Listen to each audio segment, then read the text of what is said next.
అసూయ. ఎదుటివారిని చూసి అసూయ పడకండి. వారిని దెబ్బతీస్తే భవిష్యత్తులో మీరు దెబ్బతినాల్సి వస్తుంది. మనం ఏం చేసినా ఏదో ఒకటి అంటారు, మనం ఏం చేయకపోయినా ఏదో ఒకటి అంటారు. అలాంటప్పుడు మనకు నచ్చింది మనం చేసుకుంటూ పోతే చాలు అనేవాళ్ళు ఏదో విధంగా అంటూనే ఉంటారు. మీరు ఇతరులకు చేసే ప్రతి పనికి ఖచ్చితంగా ప్రతిఫలం ఉంటుంది. అందరూ మనవాళ్లే అనుకో, తప్పులేదు. కానీ అందరూ మనలాంటి మనస్తత్వం కలవారే అనుకుంటే పొరపాటు. మనమంటే విలువలేని వాళ్ళ దగ్గరకు వెళ్ళి పదే పదే అవమానపడే బదులు కొన్ని బంధాలు వదిలించుకోవడమే మంచిది. అడవిలో తిరిగే పులిని నమ్మచ్చు, నీటిలో ఈదే మొసలిని నమ్మచ్చు. అస్తమానం నటిస్తూ నమ్మించాలని చూసే వాళ్ళ నీడను కూడా నమ్మకూడదు. తన వరకు వచ్చినప్పుడు మాత్రమే మనిషికి బాధ విలువ తెలుస్తుంది. అప్పటి వరకు ఎదుటివారి బాధ చులకనగానే కనిపిస్తుంది.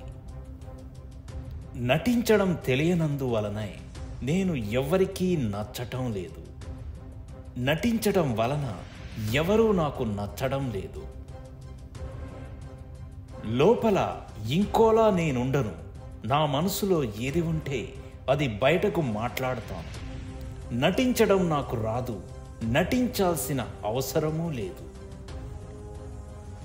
నేను కరెక్ట్ అనుకుంటే తప్పు లేదు, కానీ నేను మాత్రమే కరెక్ట్ అనుకుంటే అది తప్పు. నా గురించి ఎవడైనా ఏమైనా మాట్లాడుకున్నా నాకు అనవసరం. ఎందుకంటే ఎవడినో మెప్పించడానికి నేను పుట్టలేదు. ముఖం చూసి మనుషుల్ని పోల్చుకుందామని ప్రయత్నం చేశా, కానీ మనిషి దగ్గర ఎన్నో ముఖాలు ఉండడం చూసి నివ్వెరపోయా. అన్నీ తేలిగ్గా తీసి పారేయకండి. ఎందుకంటే మాటలే మనుషుల మధ్య ఉన్న దూరాన్ని దగ్గర చేయగలవు, అదే దగ్గరను దూరము చేయగలవు. మాటలే మనుషుల జీవితంలో. మనుషుల స్వభావం రెండు రకాలు మాత్రమే. అవసరమైనప్పుడు తేనెలా తీయగా మాట్లాడతారు, అవసరం తీరినప్పుడు తేలులా కుట్టి మాట్లాడతారు. దేవుడు ఇచ్చే అతిపెద్ద శిక్ష వాళ్ళు నిజం చెబితే ఎవరూ నమ్మరు. మనుషులకుండే చాలా ప్రమాదకరమైన వ్యాధి ఒకడు బాగుపడుతుంటే చూడలేకపోవటం. జీవితం మొత్తం నమ్మక ద్రోహులతో నిండి ఉంది.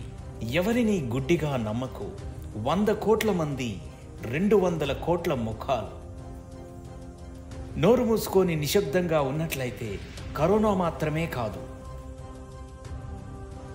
వద్దు లేదు ఈ రెండు చెప్పి చూడండి. మన వాళ్ళు మనతో ఎంతమంది ఉంటారో తెలుస్తుంది. ఒక మంచి మనిషిగా ఉండు. దానిని నిరూపించుకోవడం కోసం సమయాన్ని వృధా చేసుకోకు. దేవుడు ఒకరి వలన మన ఆనందాన్ని దూరం చేస్తే ఖచ్చితంగా మరొకరి వలన ఆ ఆనందాన్ని ఇచ్చి తీరుతాడు. ఇది నిజం. అసూయ, అహంకారం ఇదొక భయంకరమైన మానసిక వ్యాధి. ఈ వ్యాధి సోకిన వారు సుఖపడరు, ఇతరులను సుఖపడనివ్వరు. ఇది సత్యం. గొంగలి పురుగు తన జీవితం అయిపోయింది అనుకునే లోపలే అందమైన సీతాకోక చిలుకలా మారి పైకి ఎగురుతుంది.